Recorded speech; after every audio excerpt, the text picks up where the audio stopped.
चर्चा नहीं करना चाहते, आप मुद्दों पर विषय नहीं रखना। दोस्तों, लोकसभा सदन की कार्रवाई शुरू हो चुकी है और वो दिन आ गया जिस दिन का इंतजार था। जो सवाल इस देश की करोड़ों जनता के मन में थे, जो सवाल विपक्ष के थे ऑपरेशन सिंदूर को लेकर, आज वो दिन आ गया जिस ऑपरेशन सिंदूर पर चर्चा होने वाली है लोकसभा में। पर इसी के साथ जैसे ही लोकसभा शुरू होती है, यानी कि 11 बजे लोकसभा की कार्रवाई शुरू की जाती है और 10 मिनट के भीतर भीतर वापसी लोकसभा को स्थगित कर दिया जाता है 12 बजे तक के लिए। और बड़ी अपडेट मैं आपको दे रही हूं, 12 बजे ये बोला गया था कि राजनाथ सिंह ऑपरेशन सिंदूर पर चर्चा जो है वो शुरू करने वाले हैं, पर उसके बाद वापसी वही पूरा का पूरा सीन, वही पूरा का पूरा हंगामा और बवाल सदन में देखने को मचा, जिसके रहते ओम बिरला जो हैं उन्होंने वापसी 1 बजे तक जो है वो कार्रवाई को स्थगित कर दिया है। दोस्तों, आज वापसी लोकसभा में पूरा का पूरा विपक्ष की तरफ से हंगामा किया गया।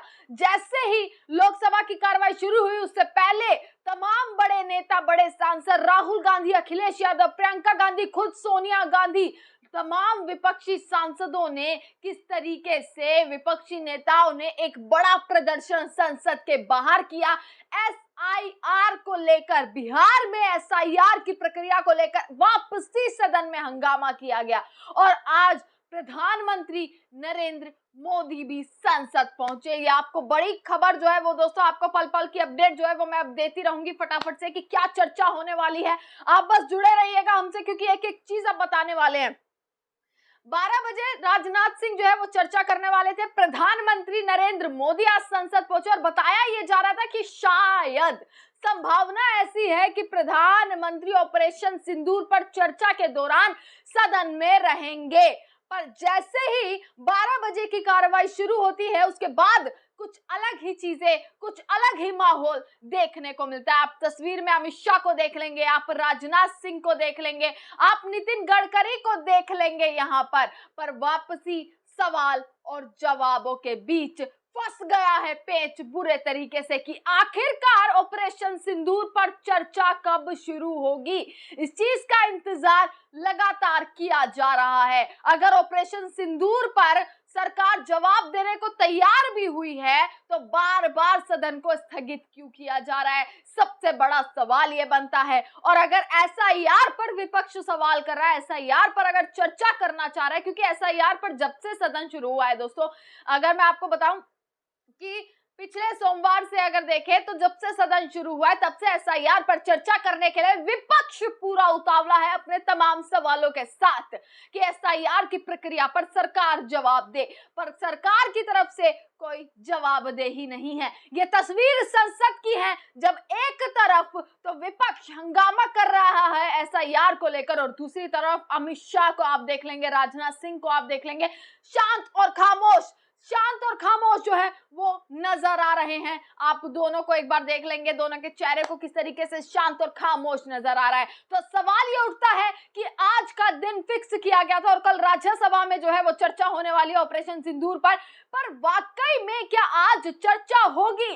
क्या खुद नरेंद्र मोदी, अमित शाह और पूरी सरकार क्या इन सवालों से भागती हुई नजर आ रही है? क्या जरूरत है ओम बिरला को कि वो बार बार सदन को स्थगित कर रहे हैं? क्या वाकई में ऑपरेशन सिंदूर के सवालों से बचना चाहते हैं ये लोग? क्या ये चाहते हैं कि ऑपरेशन सिंदूर पर जिस तरीके से पेच टाइट है, जो सवाल है कि आखिरकार ऑपरेशन सिंदूर पर सबसे बड़ा सवाल बनता है कि आज तक वो आतंकी पकड़े नहीं गए, आज तक वो आतंकी सामने नहीं आए। और दूसरा कि सीज फायर का ऐलान डोनाल्ड ट्रंप कई बार कर चुके हैं, उस पर खुद नरेंद्र मोदी सदन के अंदर कटघरे में खड़े होकर जो है वो जवाबदेही दें। पर क्या नरेंद्र मोदी जवाबदेही देंगे या वापसी सदन से भागते हुए नजर आएंगे, ये पता लगेगा। ये भी मैं आपको बताऊंगी, जो भी अपडेट आती रहेगी दोस्तों मैं आपको बताती रहूंगी। ये पता लगेगा जब सदन में एक बार ऑपरेशन सिंदूर पर चर्चा शुरू हुई तो उसके बाद दोस्तों ये 2 दिन बहुत महत्वपूर्ण दिन होने वाले हैं दोस्तों, क्योंकि यहाँ पर ऑपरेशन सिंदूर पर जब विपक्ष सवाल दागेगा तो देखना है कि क्या जवाब जो है वो दिए जाएंगे। इसी के साथ सदन को 2 बार स्थगित कर दिया गया। 2 घंटे के भीतर भीतर सदन को 2 बार स्थगित कर दिया गया। पहले 10 मिनट की चर्चा हुई जिसमें सदन को स्थगित कर दिया, और अब सिर्फ 5 मिनट के भीतर भीतर सदन को स्थगित कर दिया गया। और अगर इसी तरीके से सदन को स्थगित करते रहे तो ऑपरेशन सिंदूर पर चर्चा कब होगी? क्या सरकार ऑपरेशन सिंदूर पर जवाब नहीं देना चाहती? क्या नरेंद्र मोदी, संभावना जताई जा रही है कि नरेंद्र मोदी वहां रहेंगे, पर क्या नरेंद्र मोदी वाकई ऑपरेशन सिंदूर पर चर्चा के दौरान रहेंगे? यह सवाल उठ जाता है। और उसके साथ विपक्ष का सदन के बाहर हंगामा, पूरा प्रदर्शन किया गया। अखिलेश यादव, राहुल गांधी सब उसमें मौजूद रहे। वो एक सवाल उठता है कि बिहार पर भी चर्चा हो, पर बिहार पर भी चर्चा नहीं होती है, हंगामा शुरू हो जाता है। वहीं दूसरी तरफ ऑपरेशन सिंदूर के लिए 2 दिन खास रखे गए थे कि 16 घंटे की चर्चा होने वाली है, पर अब तक चर्चा जो है वो दोस्तों शुरू नहीं हुई है। आप एक बार आज के सदन की कुछ तस्वीरें और कुछ वीडियो आपको मैं यहाँ पर दिखाती हूँ।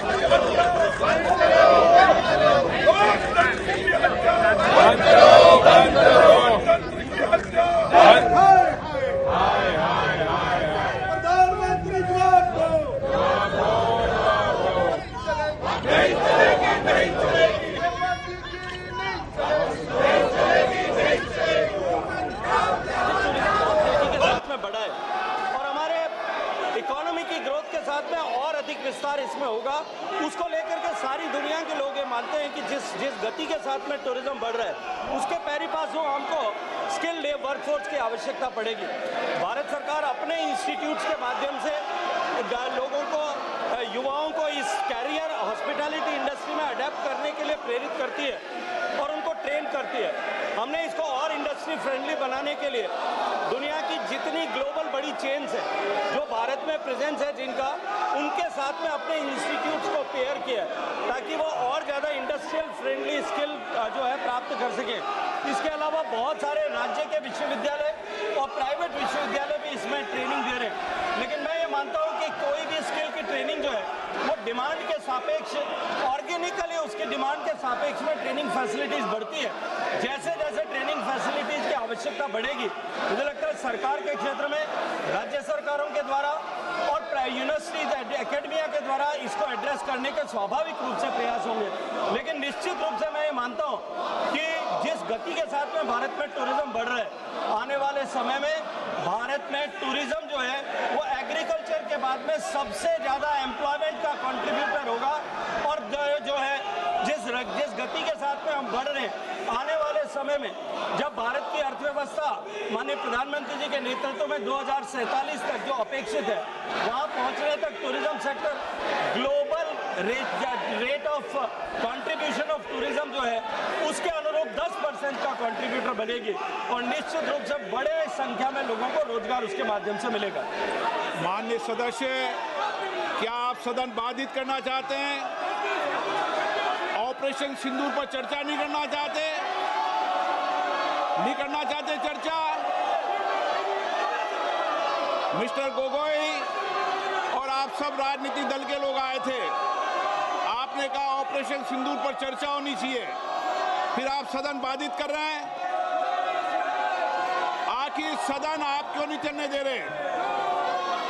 प्रश्नकाल माननीय सदस्यों का सबसे महत्वपूर्ण समय होता है। आखिर देश जानना चाहता है कि आप प्रश्नकाल क्यों स्थगित करना चाहते हैं, क्यों आप प्रश्नकाल के अंदर नियोजित बाधा करना चाहते हैं। माननीय प्रतिपक्ष के नेता, आपके दल के नेताओं को समझाओ, इनको सदन में पर्चे फेंकने के लिए, तख्तियां लाने के लिए नहीं भेजा है। आप प्रश्नकाल नहीं चलाना चाहते, आखिर जवाब दो। देश जानना चाहता है कि आप प्रश्नकाल क्यों नहीं चलाना चाहते। 10 महत्वपूर्ण मंत्रालयों पे आज चर्चा होने वाली है। शिक्षा, पर्यावरण, वित्त, श्रम, ऐसे महत्वपूर्ण विभागों पर चर्चा होना चाहती है। सदस्यों का समय होता है, आप प्रश्नकाल नहीं करना चाहते। आखिर क्यों प्रश्नकाल स्थगित करा रहे हो आप? क्यों सदन के अंदर नारेबाजी, तख्तियां, पर्चा फेंक रहे हो? ये सदन के अंदर मर्यादा आपकी? करना चाहता है कि आप नियोजित तरीके से सदन को बाधित करते हैं, संसद की मर्यादाओं को गिराते हैं, गरिमा को गिराते हैं। आप चर्चा नहीं करना चाहते, आप मुद्दों पर विषय नहीं रखना चाहते, प्रश्नकाल पर माननीय सदस्यों को बोलने नहीं देते आप। ये तरीका आपका उचित नहीं है। मैं फिर आपको आग्रह कर रहा हूं, सदन की मर्यादाओं को बना के रखो। सदन सबका है, देश की 140 करोड़ जनता की अभिव्यक्ति का सर्वोच्च संस्था है। आप इसी तरीके का आचरण विहार